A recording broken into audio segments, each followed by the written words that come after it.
Understanding the bootstrap method in finance. Welcome to our in-depth exploration of the bootstrap method in finance. Today, we delve into this advanced statistical technique and how it aids in decision-making.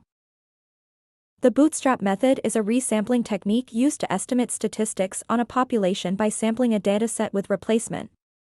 It offers precision and accuracy in finance. First, let's have an overview of bootstrapping. It's not pulling yourself up metaphorically. In finance, it's a powerful tool that helps forecast future financial situations. The bootstrap method is named after the phrase, pull oneself up by one's bootstraps. It refers to the method's self-starting nature and reliance on simple, random resampling. Bootstrapping helps overcome the shortcomings of other forecasting methods. It allows for better modeling of complex, real-world financial situations. In finance, bootstrapping is often used to estimate the future prices of securities. It also helps in determining the expected return or risk associated with these securities. The bootstrap method is mostly used in situations where theoretical assumptions are hard to justify. This technique provides a way to apply empirical data directly. Bootstrapping in finance is also used in the creation of zero-coupon yield curves. These are vital tools for pricing securities. The zero-coupon yield curve plots the yields of zero-coupon bonds against their maturity dates. It's one of the main ways bootstrapping is applied in finance.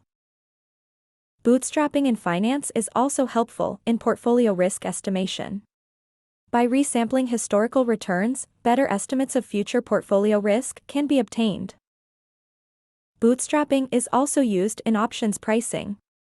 The bootstrap method allows analysts to create a multitude of potential outcomes and the probability of occurrence for each. Risk management also employs the bootstrap method.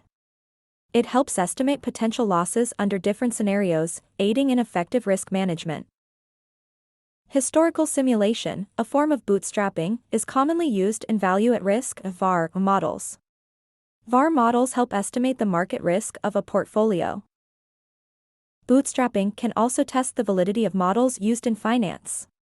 It helps check the accuracy and reliability of these models.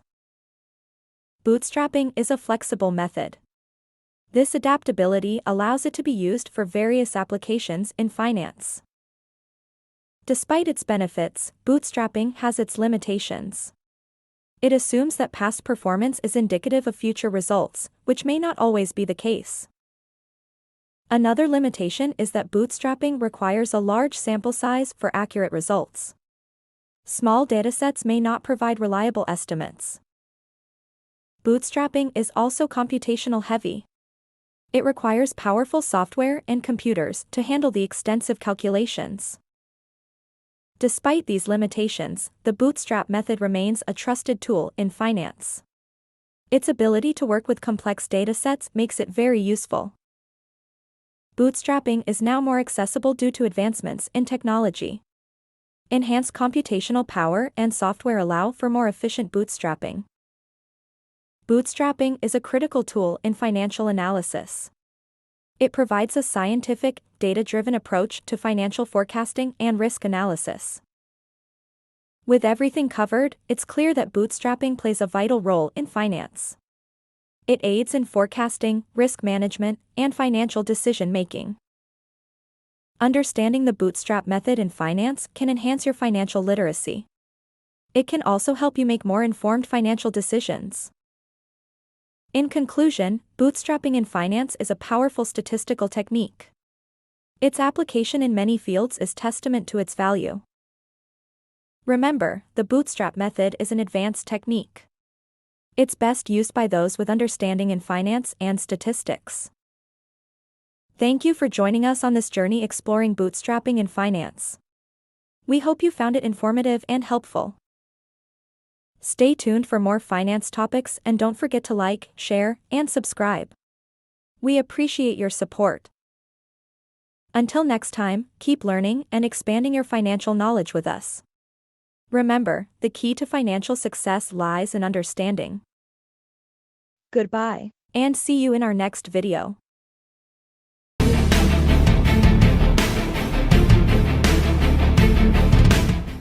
Exploring the intricacies of arbitrage in finance. Welcome to the fascinating world of finance, where the term arbitrage holds significant substance. It is compelling, yet complex, promising, but perplexing. So, let's unravel the mystique wrapped around arbitrage. Arbitrage is a financial strategy that takes advantage of price differences in two or more markets. It involves simultaneous buying and selling of assets. Each transaction is designed to exploit market inefficiencies for a profit, without the risk of net investment. It's like finding a loophole in the financial system. This can happen in any market but is most common in securities, commodities, and foreign exchange markets. It's the playground for hedge funds and proprietary trading desks. Arbitrage relies on the principle of the law of one price. This law suggests that in an efficient market, a security should have the same price, irrespective of the country or the exchange it's traded. The arbitrager identifies this discrepancy, buys the asset at a lower price, and sells it at a higher price simultaneously. The difference in price is the profit. Arbitrage opportunities are hard to find and require complex algorithms and software. They are usually the domain of sophisticated investors. But arbitrage is not just about making profits. It plays an essential role in maintaining market efficiency. It prompts investors to act, which helps in price corrections. If a security is overpriced or underpriced, arbitrageurs help bring the price back to its fair value. Arbitrage also enhances liquidity in the market. More transactions mean more liquidity, an essential factor for a healthy financial market. Yet, arbitrage is not risk-free. One such risk is execution risk. The time delay in executing transactions might result in price changes, thereby eliminating the opportunity. Another risk is counterparty risk. There's always a chance that the counterparty might fail to deliver the security. Then there are regulatory risks. Governments and financial regulators may impose restrictions, limiting arbitrage opportunities. Despite the risks, arbitrage is an integral part of high-frequency trading. Traders, with the help of algorithms, can execute trades within microseconds. There's also risk arbitrage, a strategy used during mergers and acquisitions. Traders speculate on the target company's stock prior to the acquisition's completion. Another type is the statistical arbitrage. It involves complex mathematical models to identify trading opportunities. Covered and uncovered, or a naked, arbitrage are other types. The former is risk-free, while the latter exposes the trader to significant risk. Arbitrage can extend to real estate and retail. For instance, purchasing a property in a low-cost area and selling it in a high-cost area. In retail, it's buying a product cheaply in one market and selling it at a higher price in another. Think Black Friday deals. Arbitrage, while beneficial, raises moral and ethical questions. These revolve around market manipulation, information asymmetry, and unfair access to markets. Many deem it as a negative-sum game. It might profit a few, but at the expense of others. Others argue it's a positive-sum game. It provides liquidity, corrects price anomalies, and contributes to market efficiency.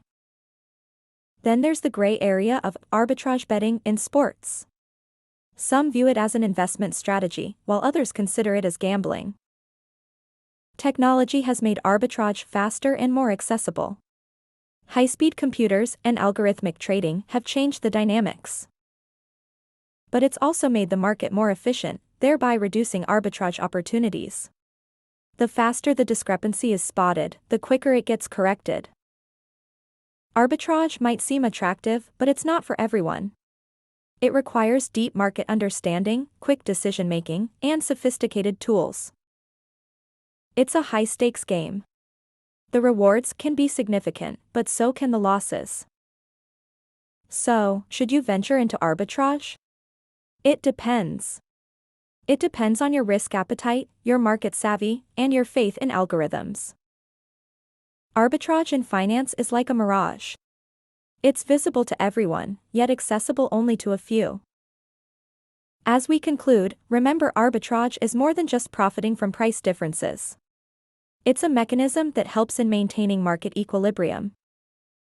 Whether you decide to venture into arbitrage or not, understanding its concept will enrich your financial literacy.